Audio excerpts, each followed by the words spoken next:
ಆ ಕಥೆಯಲ್ಲಿ ಬರುವಂತಹ ಅಂಶ, ಜನ ಆತರ ಒಂದು ಅಂಶ ನೋಡಿ ಹಲವಾರು ವರ್ಷ ಆಗಿದೆ. ಸೊ ಅದನ್ನ ಮತ್ತೆ ಆತರ ಪಾತ್ರಗಳ ಮೂಲಕ ಯಾವುದೋ ಒಂದು ಸೀನ್ ಮುಖಾಂತರ ಅಭಿನಯ ಮಾಡುವಂತ ಅವಕಾಶ ನಮಗ್ ಕೊಟ್ಟಿದ್ದಾರೆ.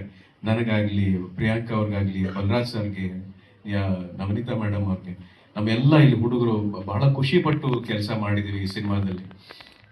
ಏನಕ್ಕೆ ಅದಕ್ಕೆ ಅವಕಾಶ ಆಯ್ತು ಅಂತ ಹೇಳಿದ್ರೆ, ಒಂದು ಕತೆ ಬಗ್ಗೆ ನಿರ್ಮಾಪಕರಿಗೆ ಬಹಳ ನಂಬಿಕೆ ಇದ್ದಾಗ, ಒಂದು ಒಳ್ಳೆ ರೀತಿಯಲ್ಲಿ ವಿಶ್ವಾಸ ಇದ್ದಾಗ, ನಿರ್ದೇಶಕರ ಮೇಲೆ ನಂಬಿಕೆ ಇದ್ದಾಗ ವಾತಾವರಣ ಬಹಳ ತಿಳಿಯಾಗುತ್ತೆ, ಬಹಳ ಹಗುರ ಆಗುತ್ತೆ, ಬಹಳ ಖುಷಿ ಆಗುತ್ತೆ ಕೆಲಸ ಮಾಡೋದಕ್ಕೆ. ಅಂತ ಅನುಭವಗಳನ್ನೇ ನಾನು ಕೂಡ ನನ್ನ ಎಲ್ಲ ಸಹ ಕಲಾವಿದರ ಜೊತೆಗೆ ನಾನು ಕೂಡ ಅನುಭವನ ಪಡೆದಿದ್ದೀನಿ. ನಾನು ಮನೋಹರ್ ಅಂಕಲ್ಗೆ ನಾನು ವಿಶೇಷವಾಗಿ ಥ್ಯಾಂಕ್ಸ್ ಹೇಳಬೇಕು. ಆಕ್ಚುಲಿ ಮನೋಹರ್ ಅಂಕಲ್ದು ನಮ್ದು ಸ್ವಲ್ಪ ಕೆಲಸ ಬಾಕಿ ಇದೆ, ಡಿವೋಷನ್ ಆಲ್ಬಮ್ ಮಾಡಬೇಕು ಅಂತ ನಮ್ಮ ತಂದೆ ಹೇಳ್ತಾ ಇದ್ರು. ಅದನ್ನ ಈಗಲೂ ಹೇಳ್ತಾ ಇದ್ವಿ, ಇನ್ನು ಯಾವಾಗ ಆಗುತ್ತೋ ಗೊತ್ತಿಲ್ಲ, ಬಹುಶಃ ಇನ್ನು ಸ್ವಲ್ಪ ದಿವಸದಲ್ಲೇ ಆಗುತ್ತೆ. ಆದ್ರೆ ಮನೋಹರ್ ಅಂಕಲ್ ಅವರ ಸಂಗೀತ ನಿರ್ದೇಶನದಲ್ಲಿ ಕೆಲಸ ಮಾಡುವಂತ ಅವಕಾಶ ನಮಗ್ ಸಿಕ್ಕಿದೆ. ಅದು ಜನ್ಮದ ಜೋಡಿ ಆಗಿರ್ಬಹುದು, ನಮ್ಮ ಚಿಕ್ಕ ಅಂತ ಒಂದು ಸಿನಿಮಾ ಅಂಕಲ್ ನಾವು ಕೆಲಸ ಮಾಡಿದಾಗ್ಬೋದು, ಅವಾಗವಾಗ ಕೆಲಸ ಮಾಡ್ತಿರ್ತೀವಿ. ಆದ್ರೆ ಈ ತರ ಕಥೆ ಸಿಕ್ಕಿದಾಗ, ಈ ತರ ಒಂದು ಹಿನ್ನೆಲೆ ಸಿಕ್ಕಿದಾಗ ಕೆಲಸ ಮಾಡೋದಕ್ಕೆ ಒಂದು ವಿಶೇಷವಾದ ಚೈತನ್ಯ ಇರುತ್ತೆ. ಆ ಚೈತನ್ಯನೇ ರುದ್ರಾಭಿಷೇಕದಲ್ಲಿ ನಾವು ಶಿವಮಯ ಅಂತ ಹೇಳ್ತೀವಿ, ಎಲ್ಲವೂ ಶಿವಮಯ ಅಂತ. ಹಾಗೆ ಆ ಭಗವಂತನ ಪ್ರೇರೇಪಣೆಯಿಂದ ಈ ಕೆಲಸ ಆಗಿದೆ. ಮುಂದಕ್ಕೂ ಕೂಡ ನಿಮ್ಮೆಲ್ಲರ ಪ್ರೀತಿ, ಪ್ರೋತ್ಸಾಹ, ಮಾರ್ಗದರ್ಶನ ಮೇಲೆ ಇರಲಿ ಅಂತ ನಾನು ಕೇಳ್ಕೊಂಡು ಬೇಡ್ಕೊಂಡು, ನಿಮ್ಮೆಲ್ಲರ ಪ್ರೋತ್ಸಾಹ, ನಿಮ್ಮೆಲ್ಲರ ಆಶಯ ನನಗೆ ಬಹಳ ಮುಖ್ಯ ಎಂದು ಪ್ರತಿ ಹಂತದಲ್ಲಿ ಅದೇ ಕೇಳ್ಕೊಳ್ಳೋದು. ನಾವೇನೇ ಕೆಲಸ ಮಾಡ್ಬೋದು, ಕೆಲಸ ಮಾಡ್ತೀವಿ, ಆಕ್ಟ್ ಮಾಡ್ತೀವಿ, ಪ್ರಮೋಟ್ ಮಾಡ್ತೀವಿ, ಆದ್ರೆ ಅದೆಲ್ಲದ್ರ ಹಿಂದೆ ಒಳ್ಳೇದಾಗ್ಲಿ ಇವ್ರಿಗೆ ಅನ್ನೋ ಒಂದು ಉದ್ದೇಶ ಜೊತೆಗೆ ನೀವು ಬರ್ತಿರಲ್ಲ, ನನಗೆ ಅದು ಬಹಳ ಮುಖ್ಯ. ಹಾಗಾಗಿ ನಿಮ್ಮಿಂದ ನಮ್ಗೆಲ್ರಿಗೂ ಒಳ್ಳೇದಾಗ್ಲಿ ಅಂತ ನಾನು ಕೇಳ್ಕೊಳ್ತಾ ನನ್ನ ಮಾತನ್ನ ಮುಗಿಸ್ತೀನಿ. ಧನ್ಯವಾದಗಳು. ಮತ್ತೊಮ್ಮೆ ಹೇಳ್ತೀನಿ, ದಯವಿಟ್ಟು ಸ್ಟಾರ್ ಬೇಡ, ರಾಘು ಅಂತಾನೆ ಕರೀರಿ, ನನಗದೇ ಪ್ರೀತಿ. ಸಾಂಗ್ ಶೂಟ್ ಮಾಡಬೇಕಾದ್ರೆ ಆಫ್ ವಿಜುವಲ್ ನೋಡಿ ತುಂಬ ಚೆನ್ನಾಗಿದೆ. ಫುಲ್ ವಿಡಿಯೋ ಯಾವಾಗ ಬಿಡ್ತೀರಾ ಸರ್? ತುಂಬ ಚೆನ್ನಾಗಿದೆ. ಮನೋಹರ್ ಸರ್ ಇಂಥ ಒಳ್ಳೆ ಸಾಂಗ್ ಕೊಟ್ಟಿದ್ದಕ್ಕೆ ತುಂಬ ಥ್ಯಾಂಕ್ ಯು. ಇವನ್ ಇನ್ನೊಂದು ಸಾಂಗ್ ಇದೆ, ಅದಕ್ಕೆ ನಾವು ಡಾನ್ಸ್ ಎಲ್ಲ ಮಾಡಿದ್ದೀವಿ. ಆ ಸಾಂಗು ಆದಷ್ಟು ಬೇಗ ರಿಲೀಸ್ ಆಗುತ್ತೆ. ರುದ್ರಾಭಿಷೇಕ ಬಗ್ಗೆ ನಾನು ಒಪ್ಪಿಗೆ ಮಾಡಬೇಕಾದ್ರೆ ನನಗೊಂದು 3 ಪಾಯಿಂಟ್ಸ್ ಇತ್ತು. ಒಂದು, ರಾಘು ಸರ್ ಫೋನ್ ಮಾಡಿ, ಪ್ರಿಯಾ ಇದರದೊಂದು ಸಿನಿಮಾ ಇದೆ, ಒಮ್ಮೆ ಕತೆ ಕೇಳು ಅಂತ ಅಂದರು. ಶೋರ್ ಸರ್ ಅಂತ ಅಂದೆ. ಆವಾಗ ನನಗೆ ನಿರ್ದೇಶಕರು ಫೋನ್ ಮಾಡಿದಾಗ, ಸರ್ ಬನ್ನಿ ಕತೆ ಕೇಳ್ತೀನಿ ಅಂತ ಅಂದಾಗ, ಅವ್ರು ಮಾತಾಡಬೇಕಾದ್ರೆ ಕತೆ ಮುಗಿಯೋಷ್ಟೊತ್ತಿಗೆ ನನ್ನ ಮನಸ್ಸಲ್ಲೇ ನಾನು, ಸರ್ ಪ್ಲೀಸ್ ಈ ಸಿನಿಮಾನ ನನಗೆ ಬೇಡ ಅಂತಲೇ ಹೇಳ್ಬೇಡಿ, ನನಗೆ ಬೇಕೇ ಬೇಕು ಅನ್ನೋಷ್ಟು ಇಷ್ಟ ಆಯಿತು. ಕಾರಣ, ಈ ಸಿನಿಮಾದಲ್ಲಿ ಒಂದು, ನಾನು ಶಿವನ ಭಕ್ತೆ, ಶಿವನ ಬಗ್ಗೆ ತುಂಬ ವಿಷಯಗಳಿದೆ. ಎರಡನೇದು, ಎಲ್ಲ ಕಲಾವಿದರಿಗೂ ಸಿನಿಮಾ ಮಾಡಬೇಕಾದ್ರೆ ಒಂದು 4-5 ಸೀನಲ್ಲಿ ಬಂದ್ಬಿಟ್ರೆ ಸಾಕು ಅನಿಸುತ್ತೆ. ಬಟ್ ಕೆಲವೊಮ್ಮೆ ಫುಲ್ ಸಿನಿಮಾ ನಮಗೆ ಅವಕಾಶ ಸಿಕ್ಕಿದಾಗ ನಮ್ಮ ಪರ್ಫಾರ್ಮೆನ್ಸ್ನ ಆಡಿಯನ್ಸಿಗೆ ರೀಚ್ ಮಾಡೋಕ್ಕೆ ಒಂದು ಅವಕಾಶ ಸಿಗುತ್ತೆ. ಸೊ ನಾನು ಇಷ್ಟು ಒಂದು 4-5 ಸಿನಿಮಾ ಮಾಡಿದ್ರು ಈ ಸಿನಿಮಾದಲ್ಲಿ ನನಗೆ ಒಂದು ಸ್ವಲ್ಪ ಜಾಸ್ತಿ ಒತ್ತಡ, ಅಂದರೆ ತುಂಬ ಜಾಸ್ತಿ ಅವಕಾಶ ಇದೆ. ಬಿಕಾಸ್ 2 ಪಾತ್ರದಲ್ಲಿ ನಾನು ಕೂಡ ಇದ್ದೀನಿ. ಇಲ್ಲಿ ಬರೋ ಪ್ರತಿಯೊಬ್ಬರು 2 ಪಾತ್ರ ಅಂತಾರೆ, ಅದ್ರಲ್ಲಿ ನಾನು ಕೂಡ ಇದ್ದೀನಿ. ಒಂದು ಹಳ್ಳಿ ಹುಡುಗಿಯಾಗಿ, ಇನ್ನೊಂದು ಸಿಟಿ ಹುಡುಗಿಯಾಗಿ. ಬಟ್ ಡಬಲ್ ಆ್ಯಕ್ಟಿಂಗ್ ಥರನೇ ಇರುತ್ತೆ. ಬಟ್ ನಾನು ಒಂದೇ ಸ್ಕ್ರೀನಲ್ಲಿ ಇಬ್ಬರು ಕಾಣಿಸಲ್ಲ. ಒಟ್ಟು ನನಗೆ ಅವಕಾಶ ಸಿಕ್ತು 2 ರೀತಿಯಲ್ಲಿ ಒಂದೇ ಸಿನಿಮಾದಲ್ಲಿ ನೋಡೋ ಅಂಥದ್ದು.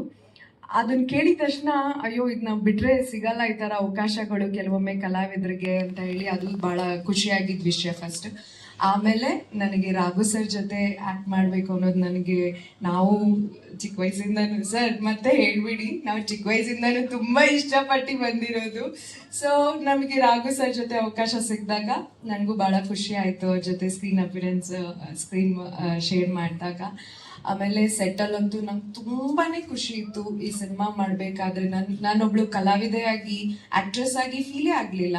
ನಾನೊಂಥರ ಮನೆ ಮಗಳೇ ಆಗ್ಬಿಟ್ಟಿದ್ದೆ. ದೇವನಹಳ್ಳಿ ಆ ಒಂದು ಏನು ಸುತ್ತಮುತ್ತ ಆ ಒಂದು ಹಳ್ಳಿಯಲ್ಲಿ ನಾವು ಶೂಟ್ ಮಾಡಿದಾಗ ನನಗೆ ಕಂಪ್ಲೀಟ್ ನನಗೆ ಅನಿಸಿದ್ದು, ನಾನು ಇಲ್ಲೇ ಯಾವುದೋ ಒಂದು ಟ್ರಿಪ್ಪಿಗೆ ಬಂದಿದ್ದೀನಿ, ಎಲ್ಲ ನನ್ನ ಕುಟುಂಬದ ಜೊತೆ ಕೆಲಸ ಮಾಡ್ತಿದ್ದೀನಿ ಅಂತಲೇ ಅನ್ನಿಸ್ತು. ಸೊ ಅಷ್ಟು ಚೆನ್ನಾಗಿ ನನಗೆ ನೋಡಿಕೊಂಡ್ರು.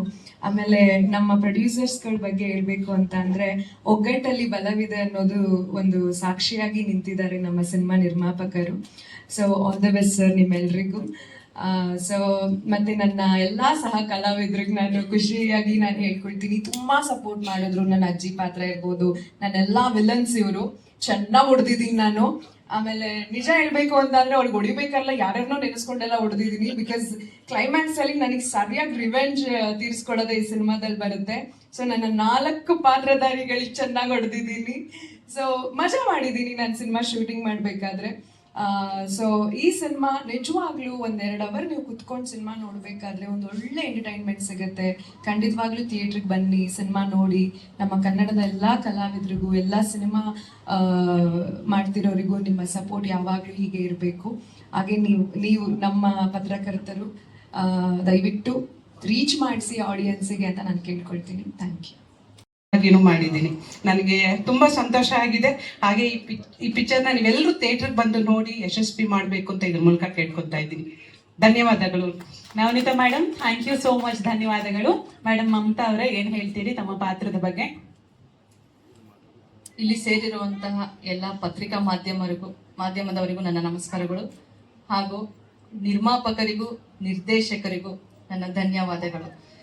ನನ್ನ ಈ ಸಿನಿಮಾಕ್ಕೆ, ಈ ತಂಡಕ್ಕೆ ನನ್ನ ಪರಿಚಯ ಮಾಡಿಕೊಟ್ಟಿದ್ದು ಮುತ್ತು ಸರ್ಗೆ ನಾನು ಕೃತಜ್ಞತೆಗಳನ್ನ ಹೇಳ್ತೀನಿ. ಈ ತಂಡಕ್ಕೆ ಸೇರಕ್ಕೆ ಅವಕಾಶ ಮಾಡಿಕೊಟ್ಟಿದ್ದೀರಾ ಸರ್, ಧನ್ಯವಾದಗಳು ಸರ್. ನನ್ನ ಪಾತ್ರ ಈ ಸಿನಿಮಾದಲ್ಲಿ ಗೌಡ್ರು, ಅಂದ್ರೆ ಈ ಪಾತ್ರದಲ್ಲಿ ಅವ್ರು ವಿಲನ್ ಇರ್ತಾರೆ. ಆ ವಿಲನ್ಗೆ ಅಮ್ಮ ಕ್ಯಾರೆಕ್ಟ್ರು, ವಿಲನ್ಗೆ ಹೆಂಡತಿ ಕ್ಯಾರೆಕ್ಟ್ರು. ತುಂಬಾ ಅದ್ಭುತವಾಗಿದೆ ಕತೆ, ತುಂಬಾ ಚೆನ್ನಾಗಿ ನನಗೆ ಅವಕಾಶ ಕೊಟ್ಟಿದ್ದಕ್ಕೆ ನಮ್ಮ ಎಲ್ಲ ತಂಡದವರಿಗೂ ಕೃತಜ್ಞತೆಗಳನ್ನ ಹೇಳ್ತೀನಿ. ಮತ್ತೆ ಈ ಕನ್ನಡ ಸಿನಿಮಾನ ದಯವಿಟ್ಟು ತುಂಬಾ ಚೆನ್ನಾಗಿ ಬಂದಿದೆ, ಅದ್ಭುತವಾಗಿ ಬಂದಿದೆ. ಎಲ್ಲರೂ ಥಿಯೇಟರ್ಗೆ ಬಂದು ಸಿನಿಮಾ ನೋಡಿ ನಮ್ ಈ ಸಿನಿಮಾ ಗೆಲ್ಸಿ, ಕನ್ನಡ ಚಿತ್ರನ ಪ್ರೋತ್ಸಾಹಿಸಿ ಅಂತ ಕೇಳ್ಕೊತೀನಿ. Thank you. ಮಮತಾ ಮೇಡಮ್ ಒಂಚೂರು ಮಾತಾಡಿದ್ರೆ ಕತೆ ಬಿಟ್ಟು ಕೊಟ್ಬಿಟ್ಟಿರೋರು. Thank you madam, thank you Mamata madam. ಎಷ್ಟು ಚೆನ್ನಾಗಿ ಮಾತಾಡಿದ್ರಲ್ಲ ನಿರ್ದೇಶಕರು, ತುಂಬಾ ಚೆನ್ನಾಗಿ ಮಾತಾಡಿದ್ರು. ನಾವು ಈ ಸಿನಿಮಾದ ಹಿನ್ನೆಲೆ ಸಂಗೀತ ಮಾಡುವಾಗ ನನ್ನ ಜೊತೆ ಇದ್ದವರು ನಾಗರಾಜ್ ಮತ್ತೆ ಶಿವಕುಮಾರ್ ಕುಟ್ಟಿಯವರು. ನಿರ್ದೇಶಕರ ಮನೆಯಲ್ಲೇ ಸುಮಾರು 15 ದಿವಸ ಠಿಕಾಣಿ ಹೂಡಿದ್ವಿ.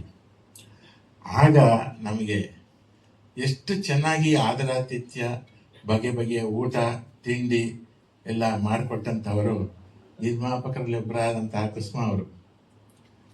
ಆ ಮೇಡಮ್ ಒಂದು ಚೂರು ಇಷ್ಟು ಜನಕ್ಕೆ ಊಟ ಹಾಕ್ಬೇಕು ಅನ್ನೋದು ಯಾವುದೇ ಇದಿಲ್ಲ. ಅವರೇ ಸ್ವತಃ ಅಡಿಗೆ ಮಾಡಿಕೊಂಡು, ಜೊತೆಗೆ ಅವರ ಸೊಸೆಯರು ಕೂಡ ಅವ್ರಿಗೆ ಸಹಕಾರ ಕೊಟ್ಟಿದ್ರು. ಅವರೆಲ್ಲ ನಮ್ಮನ್ನ 15 ದಿವಸ ಒಳ್ಳೆ ರೀತಿಯ ಊಟ ಹಾಕಿ ನಾವೆಲ್ಲ ದಪ್ಪಗಾಗೋ ಥರ ಮಾಡಿ ಚೆನ್ನಾಗಿ ತಿಂದು ಒಂದು ಒಳ್ಳೆ ಅನುಭವ ಅದು. ಬೆಳಿಗ್ಗೆ ಎದ್ದರೆ ವಾಕಿಂಗ್ ಹೋಗ್ತಾ ಇದ್ವಿ ನಾನು ಮತ್ತೆ ಡೈರೆಕ್ಟ್ರು, ಯಾಕಂದ್ರೆ ತಿಂದಿದ್ದು ಕರಗಿಸ್ಬೇಕಲ್ಲ. ಹಾಗೆ ಈ ಚಿತ್ರದಲ್ಲಿ ಮೇಘನಾ ಹಳಿಯಾಳ ಬಂದಿದ್ದಾರೆ. ಎಲ್ಲಿಮ್ಮ ಬನ್ನಿಮ್ಮ. ಅಲ್ಲಿ ನಿಂತಿದ್ದಾರೆ ಮೇಘನಾ ಹಳಿಯಾಳ. ದರ್ಶನ್ ಬಂದಿದ್ದಾನ? ದರ್ಶನ್ ನಾರಾಯಣ್ ಬಂದಿಲ್ಲ. ಆಮೇಲೆ ಚೇತನ್ ನಾಯಕ್ ತುಂಬ ಸಿನಿಮಾಗಳಿಗೆ ಹಾಡ್ತಾ ಇರ್ತಾನೆ, ಕನ್ನಡದಲ್ಲಿ ತುಂಬ ಹಾಡಿದ್ದಾನೆ, ಆದರೆ ಇನ್ನೂ ಸರಿಯಾಗಿ ಗುರುತಿಸ್ಲಿಲ್ಲ ಯಾರು. ಆ ಚೇತನ್ ನಾಯಕ್ ಹಾಡಿದ್ದಾನೆ, ಮತ್ತು ಶ್ವೇತಾ ಪ್ರಭು ಅವರು ಹಾಡಿದ್ದಾರೆ. ಯಾರು ಬಂದಿದ್ರೆ ಎದ್ದು ನಿಂತ್ಕೊಳ್ಳಿ. ಆಮೇಲೆ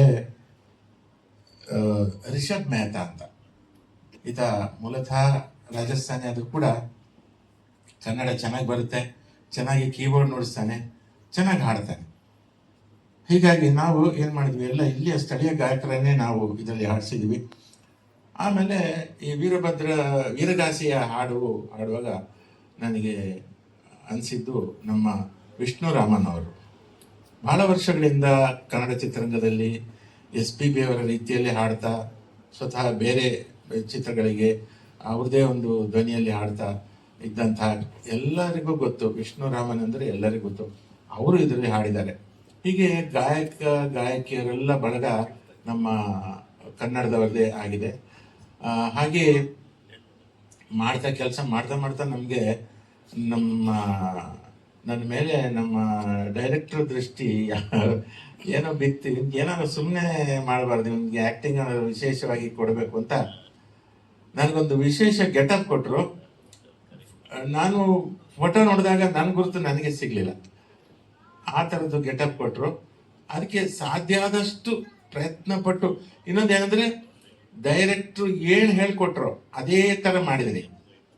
ಅದೇನಾದ್ರು ಚೆನ್ನಾಗಿಲ್ಲ ಅಂದ್ರೆ ಡೈರೆಕ್ಟ್ ಆದ್ರೆ ಹಾಗಾಗಿಲ್ಲ. ಅವ್ರು ತುಂಬಾ ಚೆನ್ನಾಗಿ, ಆಮೇಲೆ ಸ್ವತಃ ಡೈರೆಕ್ಟ್ರು ಒಂದು ಪಾತ್ರ ಮಾಡಿದ್ದಾರೆ, ಅದು ಕೂಡ ತುಂಬಾ ಚೆನ್ನಾಗಿ ಮಾಡಿದ್ದಾರೆ. ಒಬ್ಬ ಋಷಿಯ ಪಾತ್ರ ಮಾಡಿದ್ದಾರೆ ಅವರು.